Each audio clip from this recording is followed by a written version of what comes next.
mais c'est qu'on essaye de prendre un bon rythme là, Kadi.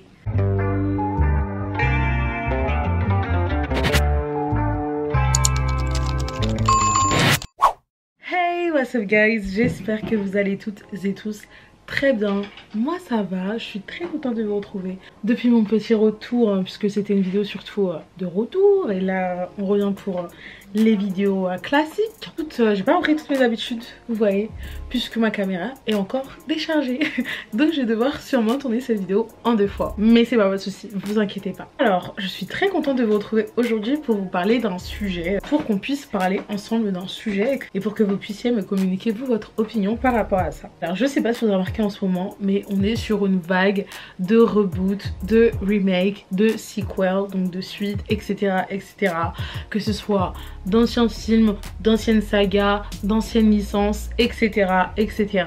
Et justement, vu qu'en ce moment on en a beaucoup, ça a un peu pris le statut de phénomène, qu'en ce moment il y a ce phénomène. Et moi ça m'intéressait un peu de me pencher là-dessus, parce que comme vous le savez, je fais des études en cinéma.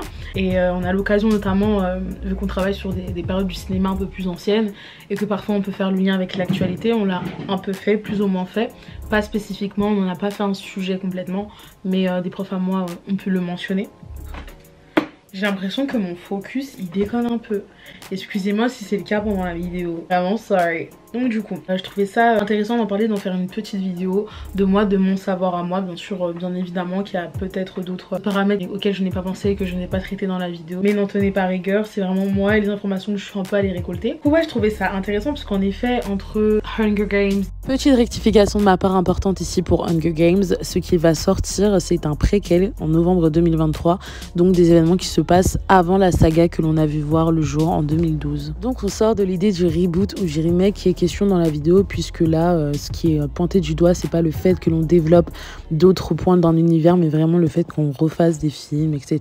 déjà existants. Harry Potter, la série en développement, Twilight, la série en développement, les live action de Disney, nous n'en parlons plus, Aladdin, Le Roi Lion, La Petite Sirène, Lilo et Stitch qui arrive, la saga Scream qui a été relancée depuis l'année dernière, plein d'autres choses que j'oublie là actuellement en vous parlant, que j'aurais dû d'ailleurs noter. Excusez-moi. Bref, tout un tas de choses qui sont remises en marche, qui sont renouvelées, qui sont réécrites, qui sont dans la continuité. Je trouve ça très intéressant quand même. Une des premières choses que j'aurais à dire, c'est que je pense que déjà, pourquoi aussi en ce moment on peut beaucoup en parler, c'est qu'il y a une vague de reboot, de remake, de création à la base originelle des années 2000, que ce soit 2000 ou 2010. Et donc du coup, de voir qu'on les refait, par exemple comme Twilight, pour prendre Twilight, ou Harry Potter qui est encore très récent, de voir qu'on les prend et que pour le moment, par rapport aux infos qu'on a, on part des films originaux, donc c'est même pas comme si on se penchait sur un point de l'univers en question. Donc là à ce moment là, à la limite on pourrait parler de spin-off, que ce soit une saga spin-off ou un film spin-off. Et ben je pense que c'est pour ça que le focus est beaucoup plus porté et qu'on a ce phénomène là en question. C'est surtout parce que c'est des choses avec lesquelles les millennials ou la Gen Z ont pu grandir en fait, ont pu grandir avec. Et donc du coup on est là en mode mais quel est l'intérêt de remake ça, quel est l'intérêt de reboot ça? Parce que je pense que c'est un des intérêts intéressants des reboots ou des remakes, c'est qu'on réactualise d'anciens films ou de films qui sont pourtant très marquants à leur époque par exemple, ou s'ils ne le sont pas, de films cultes. Et en fait on veut les faire perdurer aux nouvelles générations qui arrivent. Parce que par exemple un film comme je sais pas, d'anciens films qui ont connu de nombreuses adaptations, je peux vous dire que si le film était resté, par exemple si le tout premier est sorti dans les années 30, je peux vous dire que plein l'auraient oublié aujourd'hui, on n'en reparlerait pas, le nom de ce film ne serait pas évoqué s'il n'y avait pas eu les reboots ou les remakes derrière. Donc c'est aussi une question d'être dans la longévité. Je dis pas que c'est bien ou que c'est mal, je dis juste que les œuvres malheureusement elles s'oublient. Et donc du coup de faire des nouvelles versions ou des versions revisitées, c'est une manière de continuer à les faire perdurer. Après aussi une autre chose importante, si on parle de questions d'adaptation, ça a toujours existé, que ce soit généralement de grandes œuvres de la littérature, des films cultes du cinéma sont adaptés de livres par exemple. Là par exemple j'ai autant On emporte le vent, auquel je pense qu'il y a à la base un livre, des œuvres de Shakespeare, enfin plein en fait de choses ont été adaptées à la base. Justement je trouve ça important, notamment avant de parler de reboots et de remakes, je trouve c'est important de parler d'adaptation puisque il y a de nombreuses choses, notamment par rapport à j'ai fait un TikTok justement sur donc la série Twilight qui est en développement. Il y a quelqu'un qui a dit la créativité est morte, et justement je trouve que non, dans ce cas là en fait, si on remonte dans l'histoire du cinéma, la créativité n'a jamais existé parce qu'il y a toujours eu des adaptations. En vrai, c'est pas quelque chose de nouveau à notre génération. De grandes œuvres sont des adaptations. La liste de films que je vais citer et qui va suivre n'est pas des adaptations mais des remakes. Excusez-moi, je me suis emmêlé les pinceaux. The Departed de Martin Scorsese, la saga Oceans notamment avec des acteurs comme George Clooney ou Brad Pitt, est une adaptation de l'original qui était sortie des années avant. A Star is Born, la version de 2018 avec Lady Gaga et Bradley Cooper, il y en a 3 précédents. Cheaper by the Dozen est un remake. La Momie de 1999 est un remake. West Side Story sorti en 2021 par Steven Spielberg est un remake de la version de Jerome Robbins et de Robert Wise sorti en 61. Ce film en question de 61 est l'adaptation de la pièce de théâtre à Broadway. Bref, je pourrais vous en citer tout un tas, on pourrait être là jusqu'à demain. Mais tout ça pour vous dire que gardez quand même en tête que même si on voit ça comme un phénomène actuellement, comme un phénomène de masse, comme quelque chose d'absolument inédit, c'est pas nouveau. Mais en même temps, voir ça comme un phénomène, c'est pas totalement faux parce que je pense qu'il y a des choses qui entrent en jeu. Vous savez, Hollywood et les grands studios notamment ont connu des périodes très compliquées où des films ont littéralement mis à terre les studios et pour certains les ont fermés. Cutthroat Island, sorti en 1994 de Carolco Pictures, a totalement ruiné le studio qu'il a fini par fermer.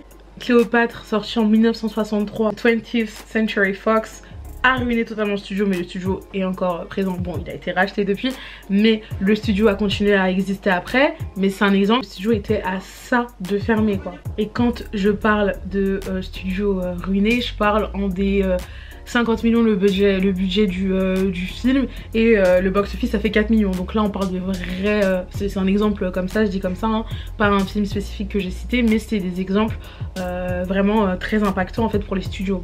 Et donc du coup là où je veux en venir, c'est la peur du risque. Je pense que c'est une des raisons premières des studios aujourd'hui. Et là j'enlève les adaptations, je parle vraiment des reboots, des remakes, des sequels, des suites, etc. Une période, t'avais les grands des studios qui faisaient énormément, qui produisaient énormément de films. Puis il y a eu des banqueroutes où en fait on a baissé, par exemple, et ça c'était dans un de mes cours, et là mon prof vraiment est très fier de moi. Par exemple en 1951 on parlait de 391 films produits, et seulement quelques années plus tard, en 1963, on passe à 121 films produits. Donc Hollywood en général a connu des moments de faiblesse, et notamment plein de raisons sont passées par là. À ce moment-là, il y avait aussi l'arrivée de la télévision, qui a été la grande concurrence du cinéma, etc. etc. Mais du coup, ça a été des périodes très compliquées pour le cinéma. Et je pense qu'aujourd'hui, en fait, ce dont les studios et les grands décisionnaires de ces studios ont peur, c'est vraiment le risque. En fait, prendre le risque d'aller ailleurs. Parce qu'on pourrait, c'est un point de vue qui se défend, de penser que de remake ou de reboot d'anciennes œuvres, c'est un risque. Pourquoi ? Parce que en soi c'est la peur de ternir l'œuvre originale. Pour un studio, la peur de se faire bashing, et après j'ai envie de dire ils gagnent tellement d'argent qu'ils doivent s'en foutre de se faire terminer sur les différents réseaux sociaux par de différentes personnes tant qu'eux ils font l'argent qu'ils veulent. Et donc oui, donc ça peut être un point de vue qui est défendu, tu vois, de reprendre une œuvre, de reprendre un livre, quoi que ce soit, et de l'adapter au cinéma, ou d'en faire, ou de reprendre un film ancien et d'en faire un reboot, un remake, enfin voilà. Ou une série aussi, ça fonctionne aussi avec les séries. Ça peut être vu comme un risque. Et l'autre côté que moi je trouve un peu plus je rejoins un peu plus ce côté là, c'est surtout le risque de ne pas être ruiné comme les studios ont pu l'être dans le passé pour certains. Et même sans parler du passé, c'est qu'aujourd'hui les enjeux sont tellement importants, les studios ont tellement fait de profit.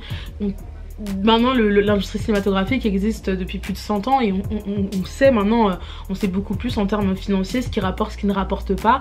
Les grands studios, je peux vous dire que quand ils décident de rentrer en production d'un film, ils ne font pas les choses bêtement, ils les font même très intelligemment. Et quand nous on souffle de loin, quand on voit un nouveau énième live action de Disney en production, et ben eux ils sont contents parce que de toute façon on en parle. Et deuxièmement, un remake d'un film qui est populaire, qui a été populaire dans le passé, eux ils se disent il va fonctionner parce que quoi qu'on en dise, les gens vont voir les films. Et ça c'est un point que je trouve très important parce que il y a la partie des réseaux sociaux qui sont pleins, qui disent on va pas y aller, etc., etc. Et puis il y a la partie non émergée qui n'est soit pas sur les réseaux, soit qui n'en parle pas, qui je vous dis va aller voir ces films. Et après tu regardes le box-office et ils pètent tous les scores. Je crois que par exemple le Roi Lion n'a pas du tout été un échec au box-office, j'ai pas checké donc excusez-moi si c'est une erreur, je vous mettrai l'information à l'écrit sur l'écran. Mais pourtant, je pense que c'est l'un des films que j'ai vu le plus être terminé, littéralement, sur les réseaux sociaux, que ce soit avant ou après sa sortie. Manque d'ambition, nul, zéro, rien qui va. Et pourtant, des millions. Pourquoi? Parce que, bon, pour le cas du Roi Lion, on adapte un film familial, on adapte le grand film qui a fait revenir Disney à l'époque, en 1994, c'était le roi Disney de retour. On adapte une grosse production, on met des gros noms, Beyoncé et j'en passe. Donc forcément ils ont fait leur fric quoi, vous voyez ce que je veux dire. Donc c'est pas si binaire en fait. Les studios quand ils font ça, ils savent ce qu'ils font. La Petite Sirène, au-delà des polémiques racistes ridicules, c'est un film dont on ne voyait pas l'intérêt d'adapter. C'est un film sur lequel jusqu'à aujourd'hui on crache, enfin pas pour ma part mais beaucoup. Et c'est un film qui va exploser les records je pense sincèrement, parce que derrière c'est du Disney. Soyons honnêtes. Ça peut être triste en effet, c'est triste mais c'est aussi une réalité parce que le cinéma, pour moi, c'est avant tout un art, mais dans la réalité des choses, c'est avant tout une industrie. Donc une industrie, pour qu'elle fonctionne aussi, pour qu'elle continue à perdurer, money, les pesos dans tous les cas. Surtout une industrie aussi grosse que le cinéma, qui demande beaucoup de moyens. On paye les acteurs et les actrices des sommes astronomiques, les équipes de tournage, les moyens techniques et technologiques, enfin tout ça c'est de l'argent quoi. Donc oui en effet on ne peut pas trop se permettre de cela. Et comme j'ai dit il y a la partie très bruyante qui se plaint de ces remakes et ces reboots. Et il y a la partie, il y a une partie de ces gens qui se plaignent, qui iront de toute façon voir ces films. Et surtout il y a la partie qui n'est pas sur les réseaux sociaux tout simplement et qui ira coûte que coûte quoi, de toute façon. Et en plus là où ils sont forts Disney encore une fois, c'est qu'ils font des remakes de choses, des films de leurs films qui ont super bien marché, et qui sont des films familiaux. Donc c'est pas juste deux adultes qui vont aller voir le film, ça va être peut-être deux adultes et leurs 4 enfants. Et là tout de suite on monte la somme beaucoup plus haut et les possibles gains. Donc ça c'est important. Et moi je trouve ça très triste parce que moi je défendrais toujours un cinéma multiple et divers, ouvert, divers, multiples, où les voix sont acceptées et bien évidemment pas des choses non plus extrêmement graves, vous voyez ce que je veux dire. Mais enfin, je veux dire de la même façon que l'art est pour moi un assemblage de personnes, de créations juste totalement diverses et variées, c'est ce qui fait sa beauté, l'art en général. Et ben le cinéma c'est pareil, et c'est pour ça qu'on a des grands chefs-d'œuvre, parce qu'on a une vision derrière, parce qu'on a des idées différentes, des idées multiples et variées, des profils différents. Enfin bref c'est ça pour moi qui fait la force du cinéma et pourquoi je l'aime tant, pour toutes les choses que ça nous propose. Et ce discours on peut le tenir pour toutes les autres formes d'art et plus. Je trouve ça triste parce que par exemple un film multi récompensé, nominé et méritant, j'aime trop cette phrase, comme Everything Everywhere All At Once, à la base c'est un studio mineur. Je dis à la base parce qu'il grandit de plus en plus, c'est A24. C'est à la base c'est encore un studio indépendant qui justement encourage des créations originales avec beaucoup de films d'horreur notamment. Ça me fait penser aux films d'Ari Aster, Midsommar et Hérédité, qui ont d'ailleurs bien marché en termes box-office. J'ai pas checké, j'aurais dû, mais en tout cas en termes de spectateurs et de retour c'était vraiment très bien pour la majorité, ou du moins même si les gens n'ont pas kiffé, on en a parlé parce que justement les films étaient en soi bizarres, mais un bon bizarre. Les films étaient mystérieux, étaient nouveaux.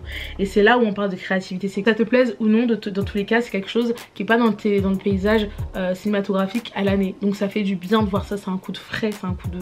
Voilà, je crois que Beau is Afraid, son film au moment où je poste la vidéo qui sera déjà sorti, je crois qu'également c'est A24. Il y a pas très longtemps j'ai regardé Bodies de A24, qui est un film un peu what the fuck, où je sais même pas trop quoi en penser pour vous dire la vérité, mais c'est un film voilà que j'avais pas vraiment vu. Bien sûr il utilise des motifs du cinéma qui ont déjà existé, qui existent déjà depuis belle lurette, mais enfin ce que je veux dire c'est que prend des motifs déjà existants et on fait des choses cool, sympa, créative. Et pour revenir à Everything Everywhere All At Once, ça reste quand même de plus en plus ce qu'on voit entre les blockbusters etc et les critiques différentes qu'on peut avoir à travers, par rapport à celle-ci. Ça reste en soi une anomalie, qui est un film sur lequel on a pratiquement rien, pas mis nos espoirs dessus on va dire pour autant érafler et faire l'histoire avec toutes les nominations et les récompenses qu'il a eu, et ben sur lequel on n'a pas beaucoup misé, voilà, et ben c'est important pour vous dire les 4 personnes, enfin les personnes qui ont monté le film sont 4 personnes. Il y a eu 4 personnes au montage de Everything Everywhere All At Once,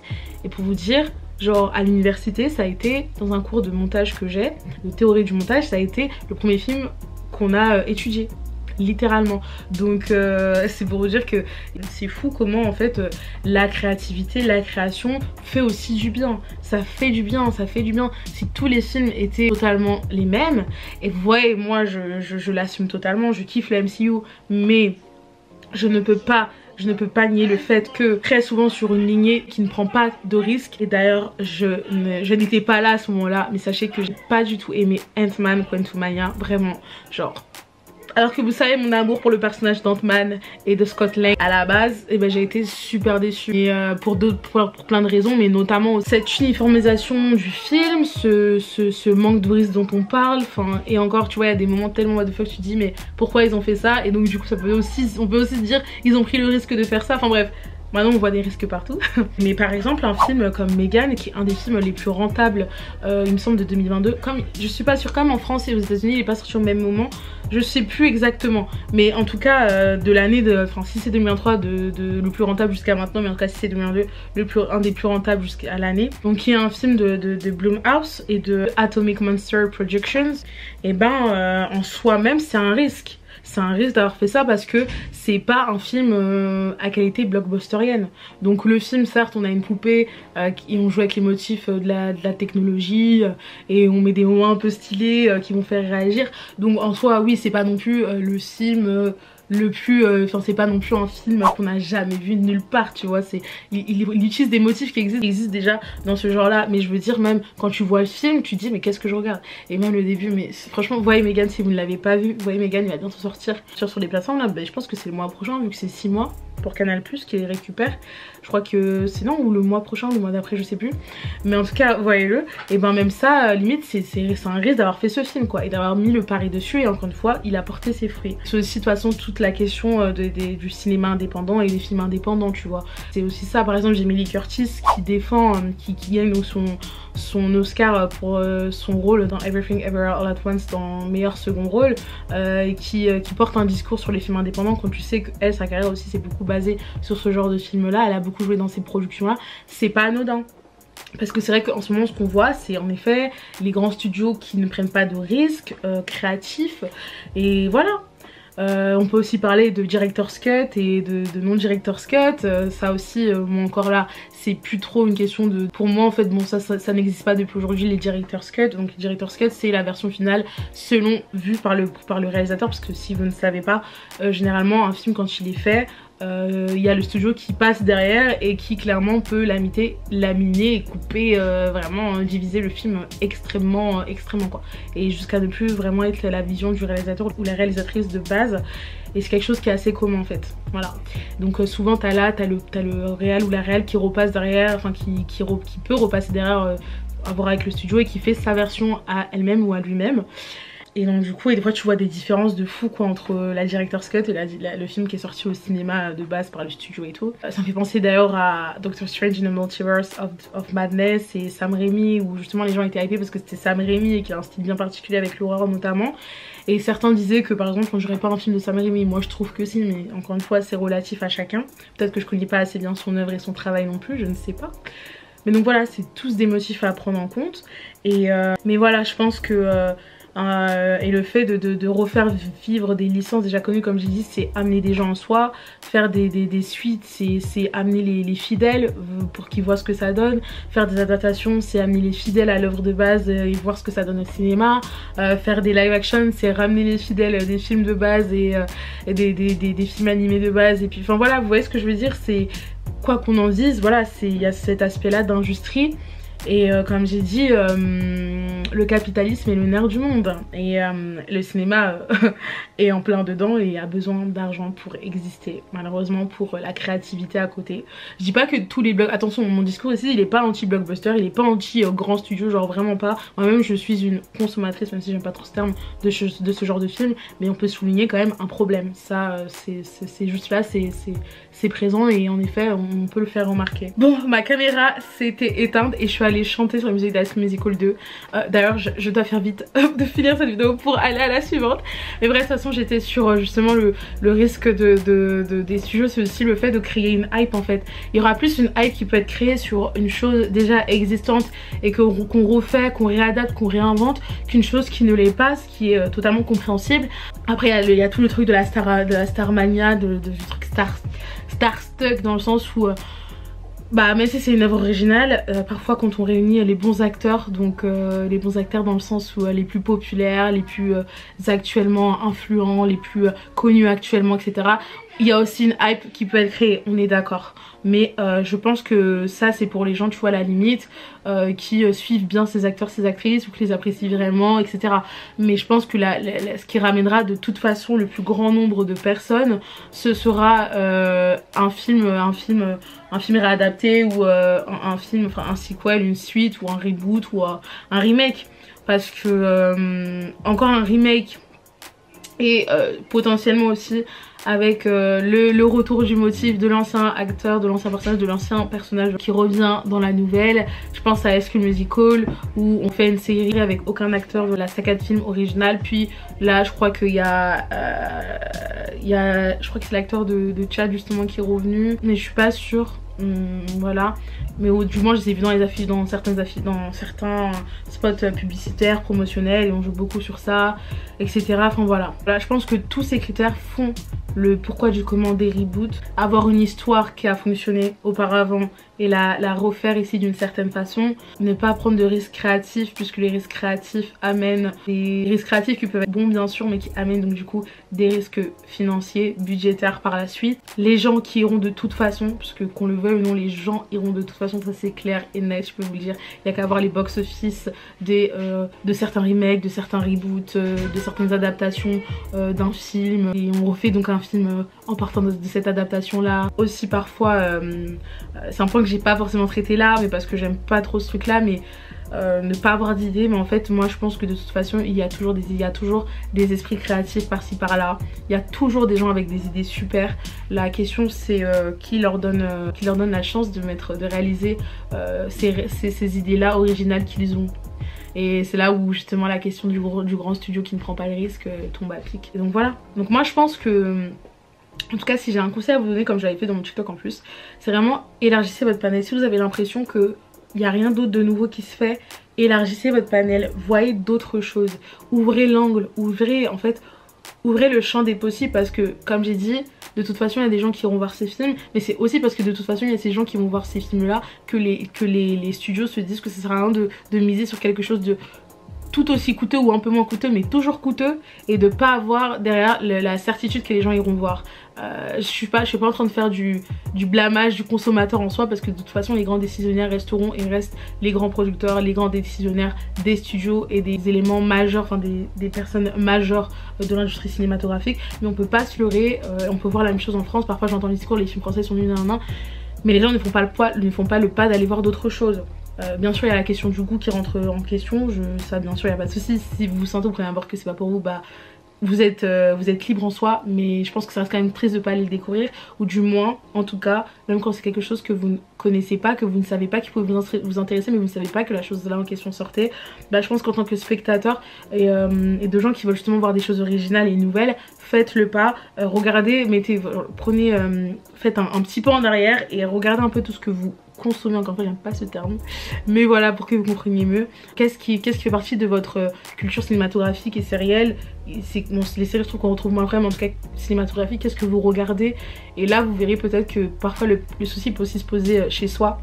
Donc on fait pas le pas d'aller voir autre chose, de regarder autre chose, que ce soit au cinéma ou à la maison parce que peut-être vous avez des abonnements, donc bah forcément c'est mieux de regarder de découvrir des choses dessus parce que vous ne dépensez pas en plus. Mais au cinéma aussi, si un truc vous intéresse, n'hésitez pas aussi à aller le voir au cinéma parce que comme on parle de financier et du fait que ce soit une industrie, donc du coup l'argent. Mais en effet, si vous attendez par exemple que le film soit disponible sur des sites piratés, enfin qu'il soit disponible qu'il soit disponible de façon illégale ou quoi, bah en fait on nous montre derrière au cinéma, le box-office montre en fait qu'il y a pratiquement personne qui est allé le voir, qu'il n'a pas intéressé et que malheureusement le regarder de façon piratée ça amène aucun bénéfice aux personnes derrière cette œuvre là ou aux studios. Donc forcément ça démotive les studios à faire ces efforts là malheureusement.